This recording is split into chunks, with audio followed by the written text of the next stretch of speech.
രാജു, ഈ ഒരു റിപ്പോർട്ട് കണ്ടപ്പോൾ താങ്കളൊരു മലയാള സിനിമയിലെ ഒരു സീനിയർ ആർട്ടിസ്റ്റ് എന്ന രീതിയിൽ ഒരു ഞെട്ടലുണ്ടായോ? സിനിമയ്ക്കുള്ളിൽ ഇങ്ങനെയൊരു സംഭവങ്ങളൊക്കെ നടക്കുന്നു എന്ന് കണ്ടിട്ട്.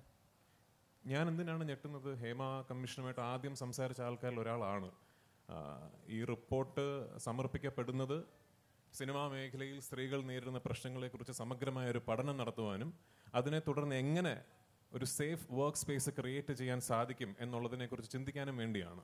അപ്പോൾ ഈ റിപ്പോർട്ട് പ്രസിദ്ധീകരിച്ചു എന്നുള്ളതിൽ ഞാൻ എന്തിനാണ് ഞെട്ടുന്നത്? അതിൽ കുറ്റകൃത്യങ്ങൾ ചെയ്തിട്ടുള്ള ആൾക്കാരെ കണ്ടെത്തിയിട്ടുണ്ടെങ്കിൽ ഇനി തുടർന്ന് എന്താണ് നടക്കാൻ പോകുന്നത്, തുടർന്നുള്ള നടപടികൾ എന്താണെന്ന് അറിയാൻ നിങ്ങളെപ്പോലെ തന്നെ എനിക്കും ആകാംക്ഷയുണ്ട്. താങ്കളുടെ സഹപ്രവർത്തക സമാനതകളിൽ താങ്കളുടെ പ്രവർത്തകർക്ക് ഒരു വലിയ അപകടം സംഭവിക്കുന്നുണ്ടായി. നമ്മളെല്ലാവരും അവർക്കൊപ്പം നിന്നതാണ്.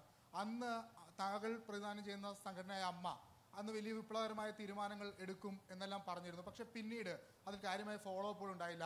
വീണ്ടും അമ്മയിൽ പരാതികൾ വരുന്നു. ആ പരാതികൾ അവിടെ ആരും തുറന്നു നോക്കാത്ത ഇമെയിലായി കിടക്കുന്നുണ്ട്. സംഘടനയ്ക്ക് ഇതുമായി ബന്ധപ്പെട്ടൊരു വീഴ്ച സംഭവിച്ചിട്ടുണ്ട്. ഇപ്പോൾ താങ്കളുടെ കൂടെ അഭിനയിച്ച ഒരു സ്ത്രീ ഇന്ന്, അവരുടെ പേര് ഞാൻ പറയുന്നില്ല, അവരിന്ന് വർഷങ്ങൾക്ക് മുമ്പ് താൻ അയച്ച ഇമെയിൽ അതിലൊരു നടപടി ഉണ്ടായിട്ടില്ല എന്ന്. ഇതൊക്കെ വളരെ പരിതാപകരമല്ലേ? സംഘടന ഈ വിഷയത്തിൽ ഇടപെടുന്നില്ല എന്നല്ലേ കാണിക്കുന്നത്? തീർച്ചയായിട്ടും അതെ, വീഴ്ച സംഭവിച്ചിട്ടുണ്ട് എന്നുള്ളതിൽ യാതൊരു സംശയവുമില്ല.